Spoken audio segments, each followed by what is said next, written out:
was able to go to a number of talks this morning with colleagues and friends, which is a delight. And I just want to thank you in advance for coming to mind. As a matter of fact, in a couple of the talks, I had a few people come up to me and say, "Oh, I'm really excited to be here and to come to your talk, and I'll see you there." And I said, "No, I'm going to skip my talk. Why would I go to a talk where I can't learn anything and where I already 100% agree on what's going to be said?" And they said, "Yeah, but that doesn't make any sense. You have to be there to." I said, "Don't confuse me with technicalities." So we're going to jump right in. You may wonder what the word incommensurable means, and I'm not going to tell you. You can play on your phones during the talk and look up. It means that which cannot be spoken of. I want to ask you to think about this question here. What if you knew about something that was marvelous and beyond compare, beyond speech, beyond description, that was something that you hated, and you tried always and everywhere to forget that one thing? What would that be like? How would you live? I'm going to break this talk up into three parts. The first will be the frame, which are several biblical passages, because here at the Masters University, we always start and end with the Bible. What does the Bible say about how we think about God's sovereignty over a pagan world? How do we think about that? And then the majority of the time will be taken up with looking at some evidence. Bits of culture, a little kind of a buffet of culture from the classical, ancient, Greco-Roman, pagan world, right around the time of Christ for the most part.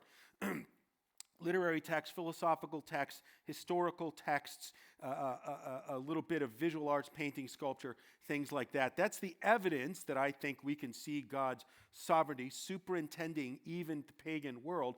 And then we will wrap up with the biblical response. How do we think about the world that human beings have built after the fall? And how do we learn to look at that and see the truth of God becoming unsuppressed? If you have a Bible, you can open it up. If not, I'm just going to walk you briefly through a couple of passages here that I think are central. Of course, Genesis 1 and Genesis 2 and Genesis 3 are very familiar. God creates everything out of nothing. He forms the void and formless mass into an ordered world, and he creates all things for his glory. And he creates man at the end, and man is the height and the summit and the perfect expression of God's glory, man to bear God's image, and puts man in this perfect world and gives him dominion over it, and man disobeys and falls away from God. And Genesis 1, 2, and 3 are very, very familiar, even to pagans. Where people stop reading the Bible is chapter 4, because you get into these strange little lists of people and the kids that they had and who they married and so on and so forth, and people just kind of drop off there. But there's something very interesting, particularly starting in chapter 4 of Genesis, in verses 21 and 22. It's the kind of thing that people just pass over, even Christians. These are the generations of people after the fall of Adam and Eve, after Cain's murder of Abel, and when you get the growth of human population over time, which leads to people living in cities for a variety of reasons, and you can't grow your food in the city, so you have to grow your food outside of the city on little farms and plantations. And so that's kind of the beginning of what we would call culture, city-country culture. and we get the beginnings of what we might call technology and art, which is really what culture is, right? So here in Genesis 4:21, we get these two little throwaway verses that seem to be like, why is that even in there? But there's a reason why. And his brother's name was Jubal. He was the father of all such as handle the harp and pipe. So there's a guy named Jubal, and he becomes kind of the father of music. That's what he does. And Zillah, she also bore Tubal-Cain, an instructor of every craftsman in bronze and iron, and the sister of Tubal-Cain was Naamah. So why do we get this? Why do we get this little teeny sliver? Because Genesis, especially in the opening, is very spare. It's quite thin. There's not a whole lot of detail in there. And why do we get this description of people digging up dirt, pulling out the ore, smelting out and getting that ore cooked away until we get something like bronze or iron, and then learning how to mold and fashion it and smith it into tools, two basic kinds of tools, right? Swords and plowshares, right? Farming implements and tools, and weapons of warfare, right? The whole idea of the swords and plowshares, right? And so why do we get that picture? And then linked to it is something that seems unrelated, which is the invention of music. Well, this is the beginning of culture, right? You ever wonder where the word culture comes from? I mean, it's a very interesting word. In English, it goes back to Latin cultus, right? You hear people talk about the cults, Jehovah's Witnesses and Mormons, they're a cult, right? But cultus in Latin actually meant any kind of religious activity and belief system. So if you're a historical theologian, you can talk about the cult of early Israel, right? They had the tabernacle and then they had the tent. That's not saying they're Jehovah's Witnesses. That is their religious belief and practice system. That's a cult. But it's also closely related in the ancient Greco-Roman world to the idea of agriculture. And agris was a field, the cultus was what you did in it. And so agriculture is going down into the earth, which is what we're made out of, by the way, and bringing up out of it the fruit of what it is. It brings life out of the dirt. That's what agriculture is. So when we talk about culture and we talk about cults, we talk about agriculture, we're talking about this idea that these are the core things that make human beings human after the fall. Music and metallurgy. We might think of it as art and technology, or as you see in a lot of universities, the School of Arts and Sciences, right? So that's what's going on there in Genesis chapter 4. If you jump ahead into the New Testament, let's take a look at Romans chapter 1. Almost all the academic work that I have done has been based on a reading of Romans chapter 1. And what Paul is doing here at the opening of the first part of the theological teaching of the New Testament is he is bringing to mind the core of God's message, which is the gospel, which we see in verse 17, right? The just shall live by faith. But in verse 18, he begins to warn us. Here's the reason that you need faith and you need God to free you from your lostness, right? Verse 18, the wrath of God is revealed from heaven against all ungodliness and unrighteousness of men who hold the truth in unrighteousness. And I have a very old Bible. It's a King James Bible. And hold the truth, as you're certainly well aware, means to hold back or to repress or to suppress or to deny or to lie to yourself about what its nature is, to try to forget it. The problem with trying to forget something is in order to forget something, you have to remember to forget it. I got to remember to forget this thing, but then you just remembered it, which means then you got to try and remember to forget that thing. And every time you try to forget something, you have to remember it. And what Paul says is that human beings have built into them these truths. Take a look at the next two verses. Because that which may be known of God is manifest in them, for God has shown it unto them. God has shown fallen human beings who and what they are and where they came from. He has built into them basic knowledge of himself and his orderly creation of the universe. Look at verse 20. For the invisible things of him, from the creation of the world, are clearly seen, being understood by the things that are made. Do you ever notice how just crazy so many parts of the Bible seem to be? Who would say that? The invisible things are clearly seen? That's what he means. They are only invisible because we have lost sight of him in our fallenness. But he builds them into us, right down to the level of your DNA. God has built into you knowledge of your Creator, him as holy and perfect, you as fallen. You understood that he's the creator and the author and the judge of all things, and that you're in trouble if you're separated from him. Right? And so what human beings do with all of the truth that is built into us, right?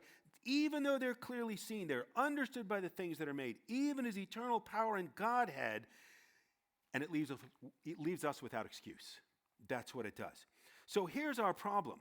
God has put us in a world where everything points to him.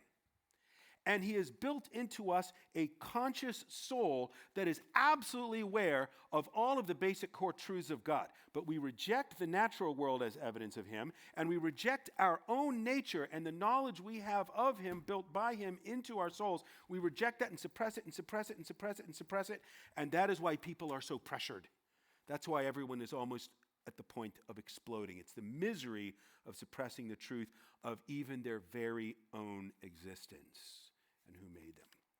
Now, if you were to flip back a little bit to Paul speaking in Acts chapter 17, right? Paul goes to Athens, and in verse 18, we get a description of the kinds of people he runs into Athens, because what is Athens famous for? This is the city of philosophy. This is where human rational thought in the West is created by the Athenians, right? Their gods were part of their religious belief, but they built the way that they lived around their philosophical approach of the love of wisdom, which is what philosophia means. And he meets a bunch of people from two of the most popular philosophical sects in ancient Athens, the Epicureans and the Stoics. And they're different in some ways and similar in some other ways.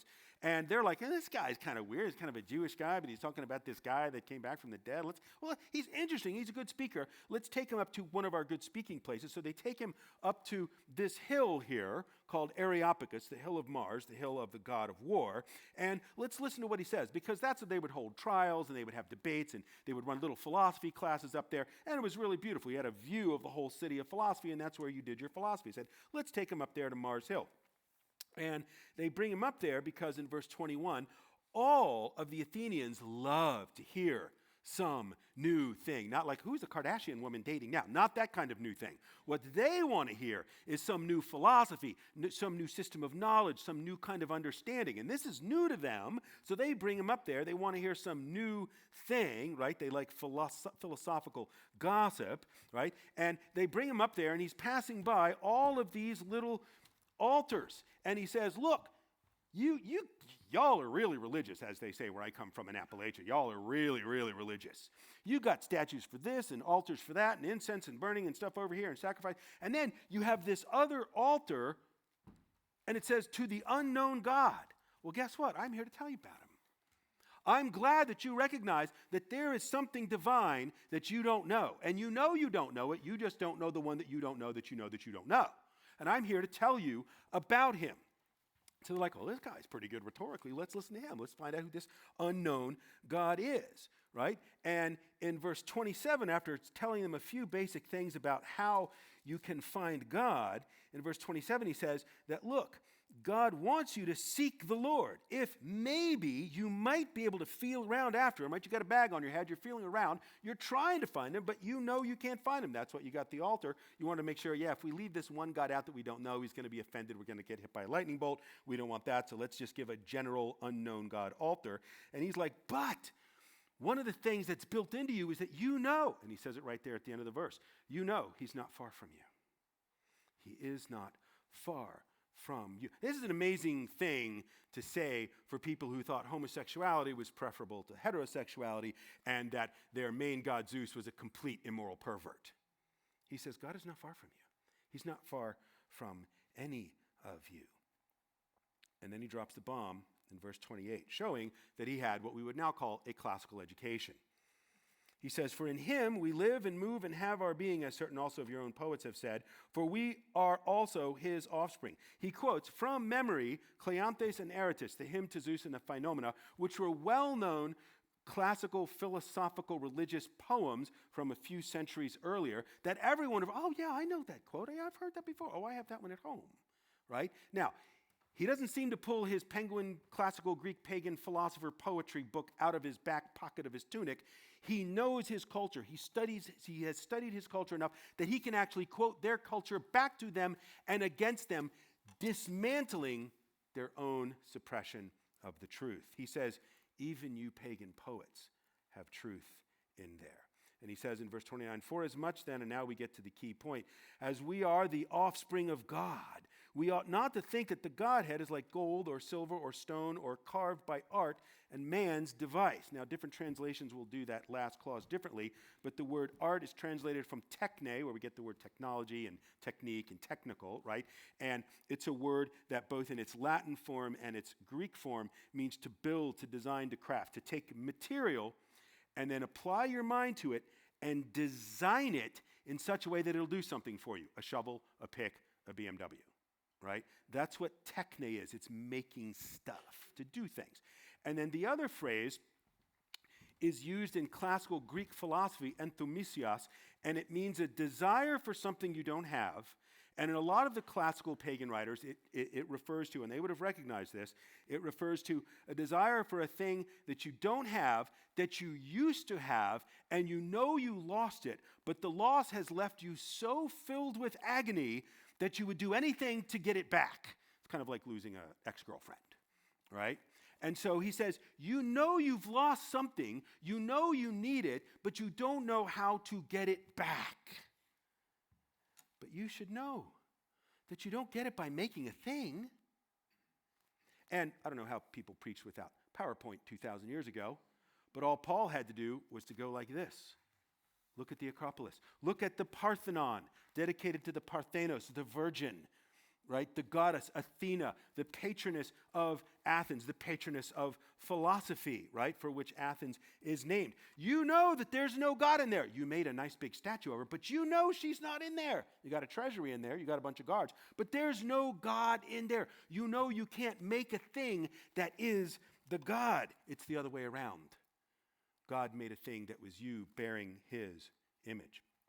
And so what's happening is Paul in Romans 1 and Acts 17 is leading these people through the understanding that you already have bits and pieces of the truth in your own culture. It has come out from you suppressing the truth you know.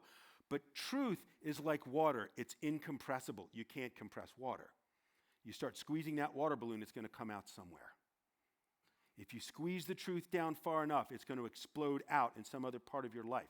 Now that we have a grasp of the frame, I want to take you through some classical pagan antiquity cultural objects as evidence. One of the very first classical pagan writers to talk about what we call the sublime is writing sometime in the century or two before Christ. He writes this book called Perihopsos on the Sublime, and it's one of the earliest books ever written about literary criticism, rhetoric, which is trying to persuade people with words, and this very idea of the sublime. So what is the sublime? Well, he tells us by giving us examples, right? He uses Homer and a couple of other great Greek writers in order to tell us about that moment that happens. You know, when you read a really good book or you watch a tremendous movie or you listen to beautiful music, and for a moment you forget that you're experiencing a constructed, produced piece of art, right? All of a sudden, you go into the movie, right? And all of a sudden, you're Luke Skywalker going, bah, bah, bah, bah, bah, I got one. And Han Solo saying, don't get cocky, kid. And you forget you're in the movie because you're sitting in your seat going like that, right?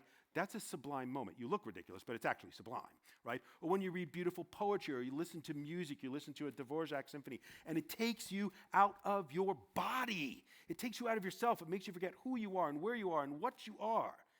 This is what Longinus is writing about. And he's speaking primarily in terms of literary text. So he says that the effect of elevated language upon an audience is not persuasion, but transport. His famous line is, sublimity, flashing forth at the right moment, scatters everything before it like a thunderbolt. Like when you're sitting there minding your own business in the cafe, and all of a sudden, that girl walks in and kaboom, it's a thunderbolt, and you're on the floor. You are transported out of yourself. You're like, that's the one. I have to have her. She has to be my girl, right? It is the sublimity. There's some, and by the way, subliminal. Limen is the threshold of a door in classical Greek. So it means it's the thing that slips under the door.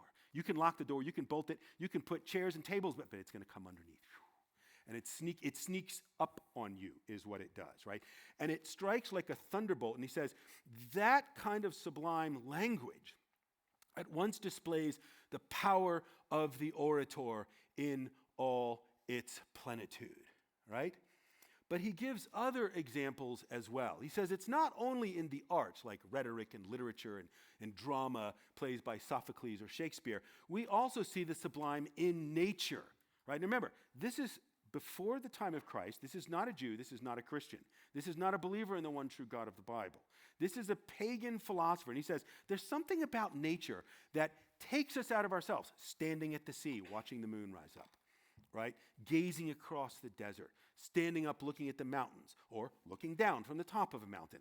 That is sublime. A thunderstorm, or as many of us are familiar with, an earthquake. It takes you out of yourself. It flashes forth like a thunderbolt. And in book 9, chapter 2, he has this amazing, just throwaway line. He says, sublimity is the echo of a great soul. There's some great soul out there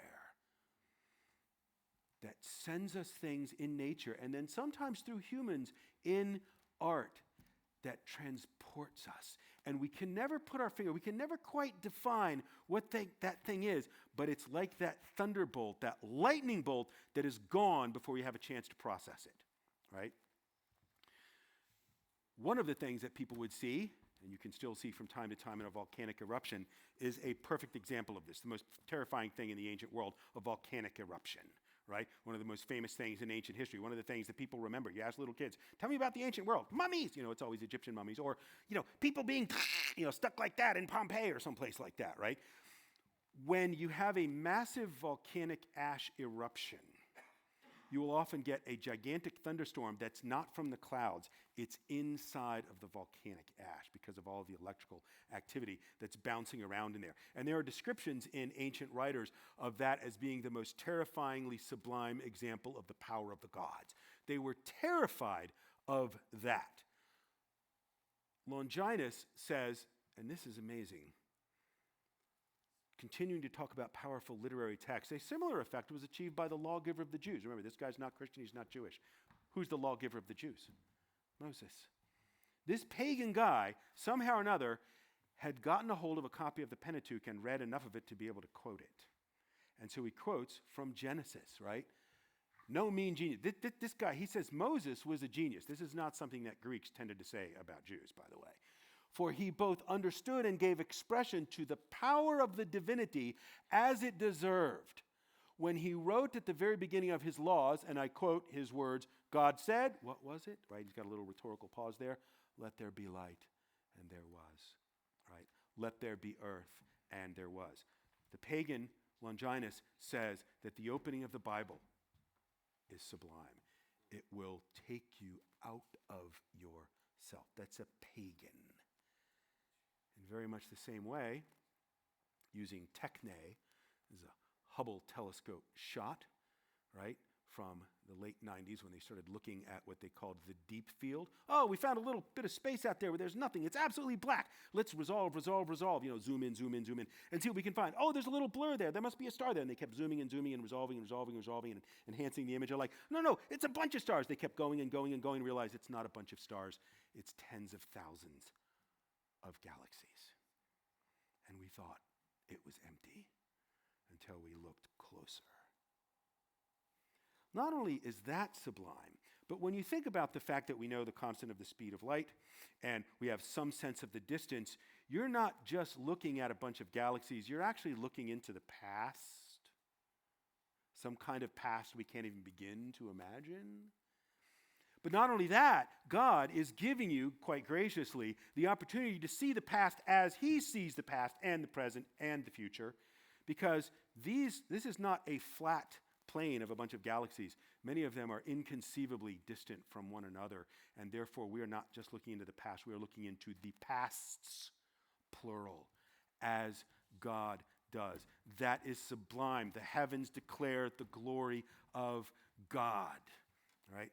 But they didn't just look at the sky and look at literature to get wisdom and knowledge from the gods in the ancient world. One of the things they did, which strikes us as very weird, is that they had these oracles, right? They were basically these priestesses. This is the oracle of Apollo at Delphi. She was known as the Pythian priestess, and she sat on a stool, and she had the eunuchs around her protecting her, and she would just kind of babble out all these weird, ambiguous, poetic prophecies. You would go up and you'd pay your money, give your little sacrifice, and she would, tell you what stock to invest in, or whether to marry this person or move to Thrace or something like that, right? But sometime around the 1st century, and it is usually identified by both pagan historians, Suetonius, Plutarch, and some others, and Christian writers like Prudentius in the 4th century, sometime right around the birth of Christ, these things just kept shutting down. Someone just unplugged them. And these oracles were everywhere, and they raised a lot of money.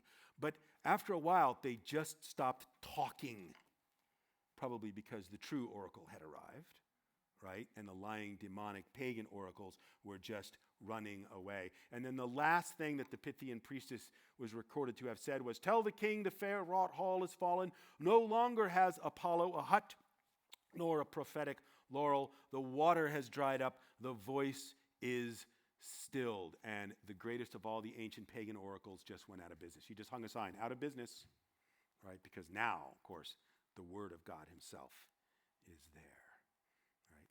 Probably the most popular book, philosophy book in the ancient world. This was on the top of, the Athenian bestseller list, was Lucretius's 1st century BC De Rerum Natura. So this book, this philosophical piece of poetry, about 5,000 lines long, encapsulates the ancient Greco-Roman pagan worldview. This is how most people believed everything actually worked.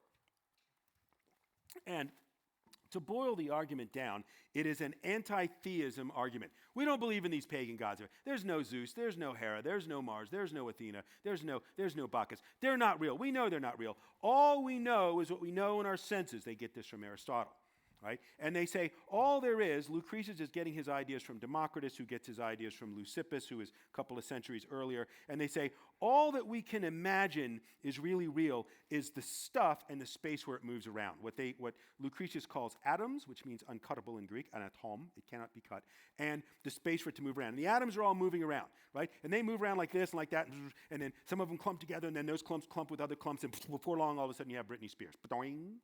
That's where everything comes from. That's where the trees come from. That's where the oceans come from. That's where the stars come from. That's where the people come from. You're just a bunch of atoms that randomly clump together, and then you live for a while, right? And then you unclump, which means you die.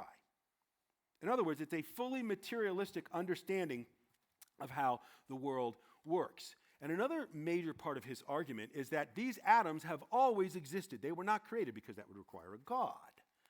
Right? And since he is an anti-theist, he has this line in Latin, nihil ex nihilo, which sounds pretty close to creatio ex nihilo, which means creation out of nothing. Right? It's a Latin ablative phrase, right? Ex means out of. But nihil means nothing. Nihil ex nihilo means nothing out of nothing. Nothing comes from nothing. You came from something. You came from something. This came from something. Everything came from something. And what it came from was the something that it was before it declumped and reclumped into you and I and the platform, right? Everything has always eternally existed.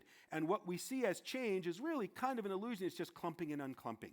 Nothing comes from nothing, which of course is a denial of what God says in the opening of Genesis, right? That he created everything, right? And yet, inside of the language, you can also read its own deconstructive rereading of itself.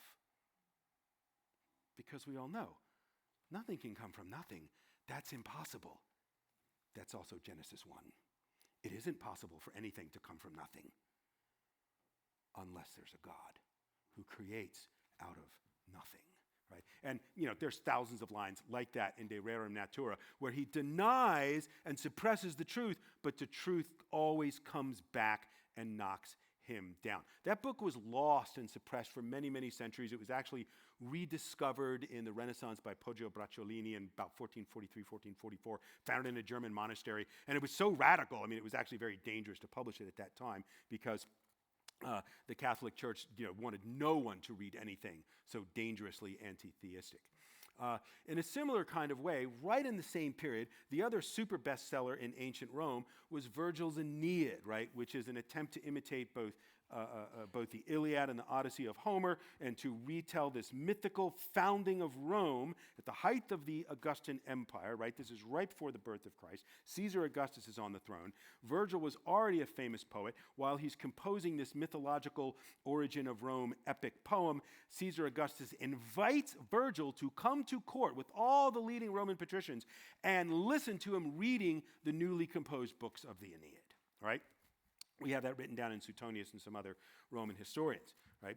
And so Virgil has his hero, Aeneas, right in the middle of his 12-book epic. In book 6, he has Aeneas go down into the underworld, right? Which is not the Christian idea of hell. It's a place where if you have been virtuous, you get to go and do philosophy and, drink ambrosia and hang out with the philosophers and do a lot of wrestling because they thought wrestling was awesome. And if you were vicious, if you were characterized by vice, you would go to a place of temporary punishment called Tartarus, and they would try and beat the bad behavior out of you. They wanted to train you to be good and not to be evil, okay? And so Virgil's hero, Aeneas, goes down into the underworld, and he sees all the classic underworld stuff, Charon in his boat and all that kind of business. And then he sees his dad, and his dad like, oh, there you are, son. What happened? You get run over by a herd of gerbils? Like, why are you dead? He said, no, I'm not dead. You're not dead? What are you doing down here? Well, I came down here to get advice from you. I don't know how to fulfill the prophecies that I'm going to become the founder of Rome. How do I do that? And by the way, Dad, what is that line of people over here? He sees this huge line of people all the way off into the distance this way and all the way off into the distance that way, and they're all dressed like what the reader in the first century would recognize as Roman soldiers. He's like, who are those people? And his dad said, well, it's a little complicated. It's kind of like one of those, time travel movies.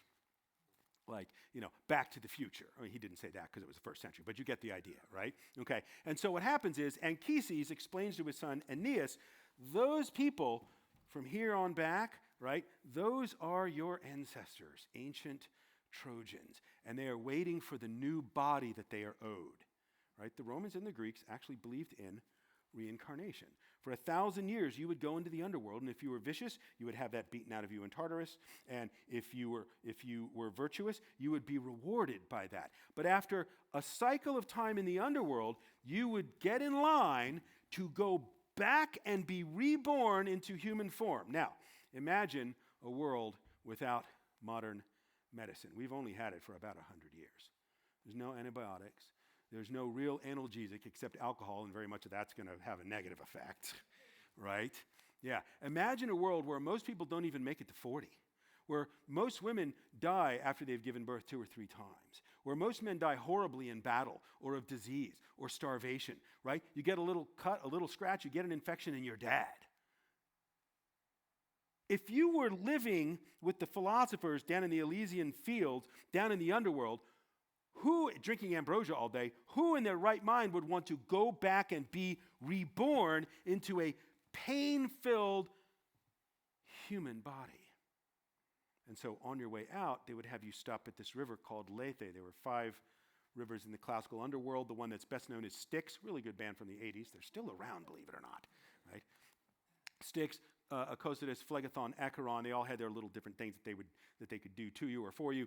And the river Lethe. And Lethe is actually a classical Greek word for forgetting. Right? And you would drink from Lethe, and you're like, what am I doing here? And your mind would be wiped. Right?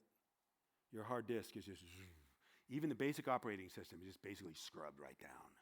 Right? By the way, the Greek word for truth, aletheia, has the negating prefix alpha, which means the not forgetting. Truth is the not forgetting, which means the remembering. Remembering what? Remembering what you've always tried to forget and suppress, according to Paul.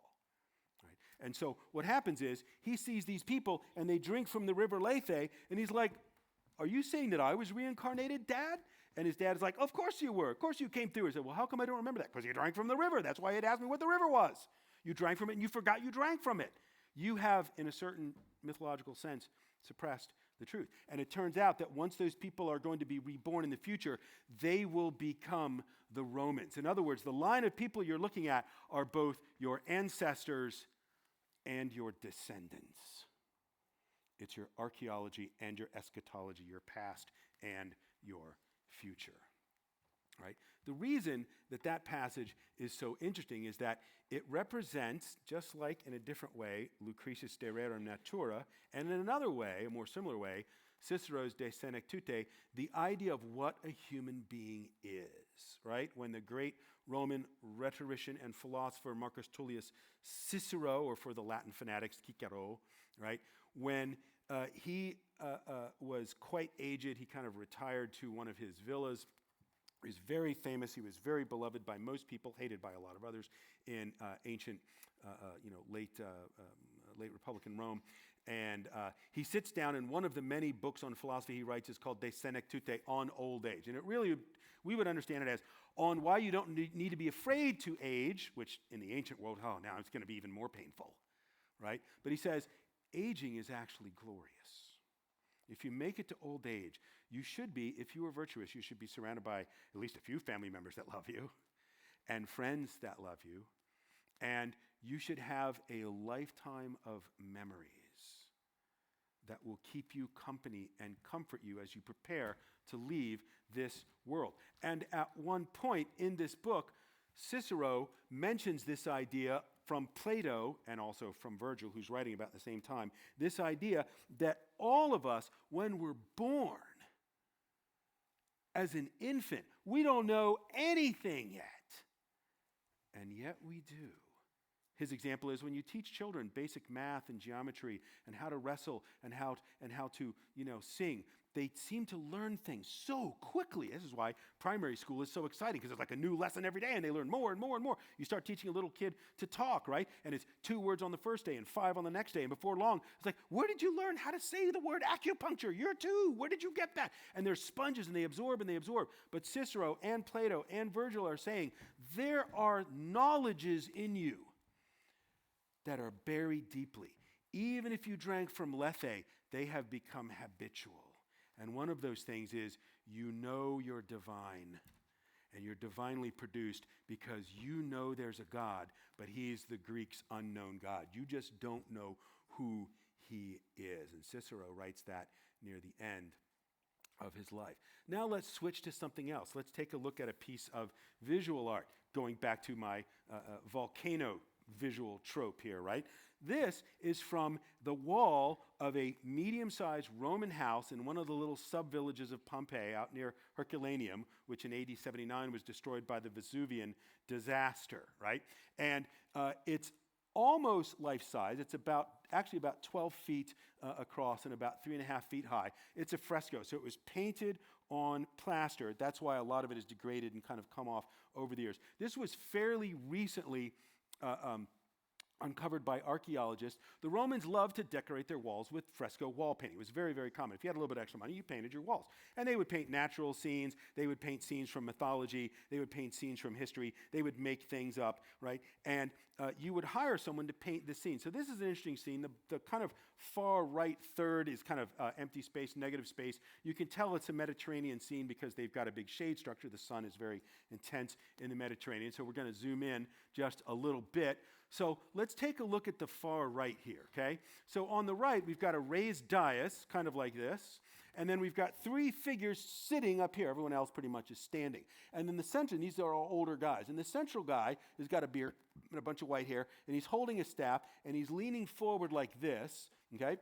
And we have a lady down here below the dais. She is down on her knees with her hands up. She's in the classic position of a supplicant. She's asking, she's pleading, she's begging, she's asking for a boon, as they used to say in merry old England. Please grant me this favor, right? And then you can see a bunch of Roman soldiers around. Now, we know that this was painted at some time before AD 79, because that's when the volcano blew up. So this is it might have been a century or 2 before that. It was probably sometime right around the time of Christ, right? So we have a bunch of Roman soldiers, totally recognizable. And then off to the left, we have a crowd of people who are watching these proceedings, which are actually pretty dramatic. Because while this woman is begging and these people are judging, over here is a woman with a table holding down an infant and a Roman soldier with his gladius raised above, ready to kill the child.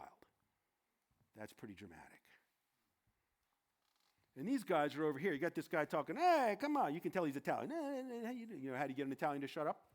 handcuff them, right? It's like, da, da, da, da, da, da, right? Or Italian phonetic alphabet, A, B, C, D, E, right? He's got to be an Italian guy, right? And then this guy here is, wow, look at that. They're in the middle of a conversation, and they turn around to look at this incredibly dramatic scene. Now, a lot of you probably recognize what this is, right? This is the judgment of Solomon in the Old Testament. Two women saying, this is my baby. They don't have paternity testing. They've got no ability to look up the genes. They can't get any witnesses. So Solomon's like, oh, that's an easy solve. Look, bring your sword over here. We'll chop the baby in half. You get half, and you get the other half. Knowing that a real mother would say, no, no, no, no, no. She would rather give her child up to a stranger than put that child at risk. He just watches for the immediate maternal emotional attachment reaction, and then he knows who the real mother is, right? And we're at the most dramatic point of the story, but none of that really matters. Here's what's actually interesting. These two dudes off to the left, right? Now, you can tell these guys do not listen to me when I tell my students, do not skip leg day. These guys have the most gigantic heads. Obviously, they're probably professors. They have huge heads and little skinny legs. Right? They're kind of caricatures, right? Like 19th century American political cartoons, right? They got the giant head and a little body, right? So this guy over here he has his back to us, right? And he's been talking to this guy. Hey, come on, and and then this guy's like, no, wait a minute, hold on. And he turns around like this.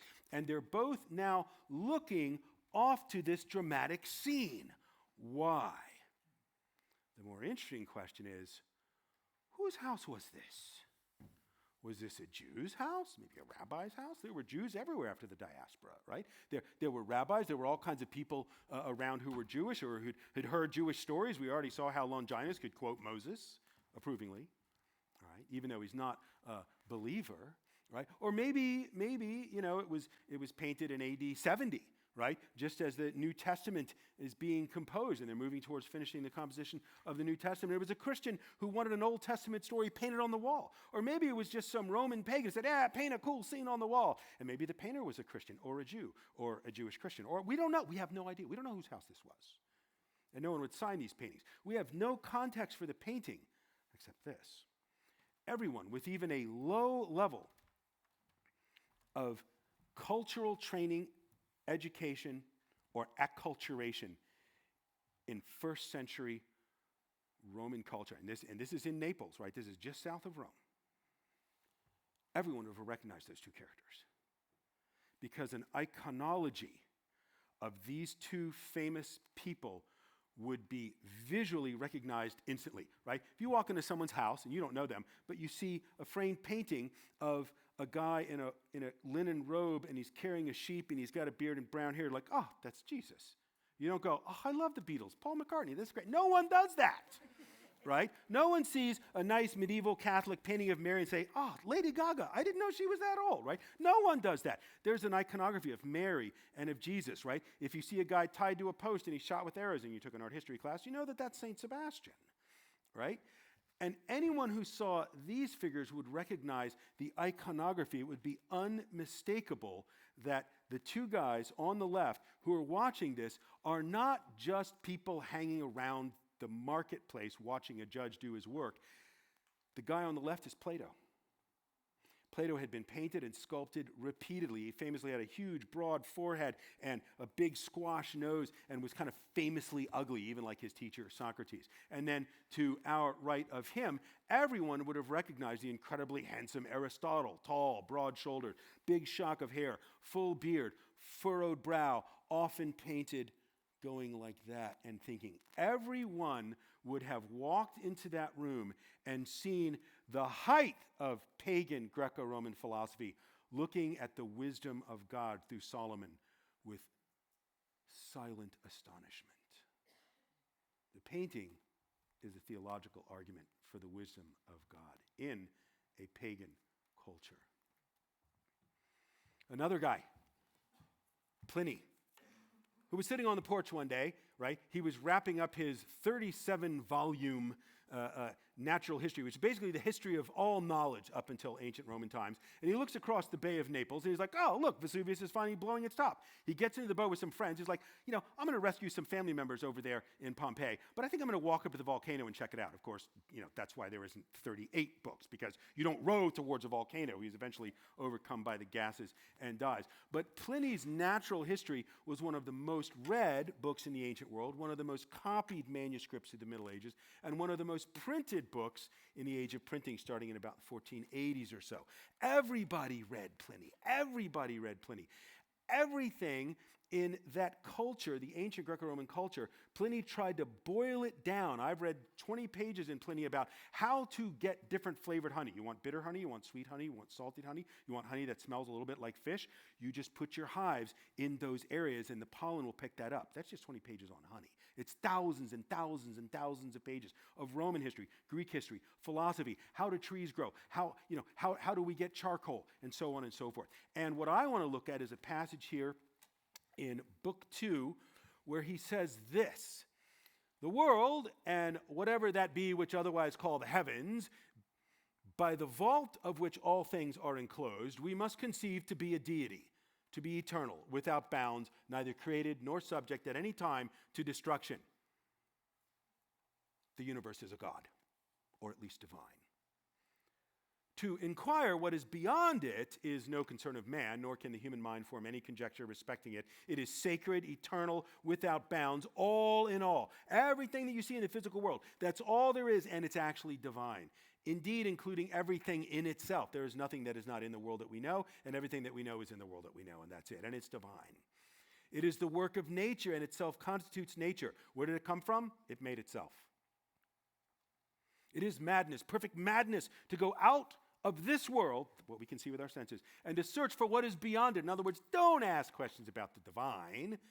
You're looking at it, the trees, the birds, the seas, the moon, the stars, as if one who is ignorant of his own dimensions could ascertain the measure of anything else, or as if the human mind could see what the world itself cannot contain. How can you possibly understand the gods? He says, I consider it therefore an indication of human weakness to inquire into the figure and form of God. For whatever God be, if there be any other God, wherever, he says, there's no God. But if there is a God, we can't know him wherever he is. He is all sense, all sight, all hearing, all life, all mind. So there is no God. But if there is a God, he's everything. He sees everything. He knows everything. He feels everything. Everything is his. A little bit of a change of tune. Then he says, I consider it therefore sorry, I just read that one. And our skepticism concerning God is still increased, for all over the world, in all places, at all time, fortune is it. So now he talks about fortune. He says, well, people just believe in fortune. It's all random, and bad things happen to good people, and good things happen to bad people, and there's nothing we can really know. And then he says this. This is astonishing. From a pagan, one of the most brilliant thinkers in the ancient Greco-Roman world. And everybody read his stuff. If you want to see the worldview of ancient Greece and Rome in the Mediterranean culture, you read Pliny. The human race was not made the next in rank to himself. So now he's like, okay, so if there is a God, we were not made, so we are next to God. We are at the edge of divinity. In order that they might be degraded like brutes, we were not made to be animals. He's right.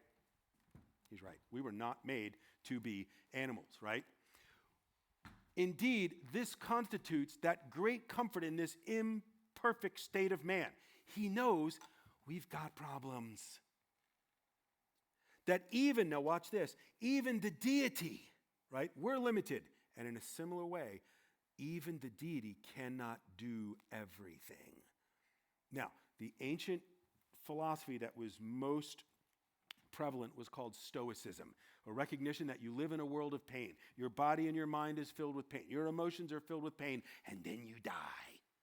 And if your pain becomes too much, it is actually virtuous to end your pain with the highest, most virtuous act that a Stoic could commit, which was ending your own life. This is why so many of those Shakespeare plays set in ancient Rome or Greece, I can't stand the shame. Let me stab myself, or hold my sword, I'm going to run onto it. Right? Because you are allowed to escape your own life by ending it. But he says, even the deity cannot do everything. For he cannot procure death for himself, even if he wished it, which, so numerous are the evils of life, has been granted to man as our chief good. That's Stoic philosophy. Nor can he make mortals immortal, or recall to life those who are dead, nor can he effect that he who has once lived shall not have lived, or that he who has enjoyed honors shall not have enjoyed them. Nor has he any influence over the past events, but to cause them to be forgotten. Do you see what he just did? As a pagan, he gave you the gospel backwards, because that's what happens when you suppress the truth that's built into you. Even the deity can't procure death for himself. That's what Christ does, even if he wished it. God can't make mortals immortal. We're already immortal. God can't recall life to those who are dead. Oh, really? Nor can he effect that he who has once lived shall not have lived. Once I was lost and dead. Now I am alive. And that other one's dead. He who has enjoyed honor shall not have enjoyed them. Yeah, I had good stuff as a pagan, but he has made it as if I did not, and now has bestowed upon me honors that I could not otherwise have. Nor has he any influence over past events, but to cause them to be forgotten. God absolutely controls the past. He controls the meaning of the past. When you become a believer, he doesn't make your past as if it hasn't happened, but yet he does. He causes them to be forgotten in the right way. That's what he does. What is a man? For God so loved the world that he gave his only begotten Son, that whosoever believes in him shall not perish, but have eternal life. What is a man? Quid est homo is what they used to say. The single most famous image in Western art history. It's not the Mona Lisa, but it is by Da Vinci. It's the Vitruvian man, right? A little drawing, not much bigger than an 8.5 by 11 sheet of paper, right? That shows this guy in two different poses, and he's making reference here to the man fitting inside of a circle, but also fitting inside of a square, the ancient geometric mathematical problem of how can you change a square to a circle with just a compass and a pencil and a ruler? How can you change that but keep the same area, right?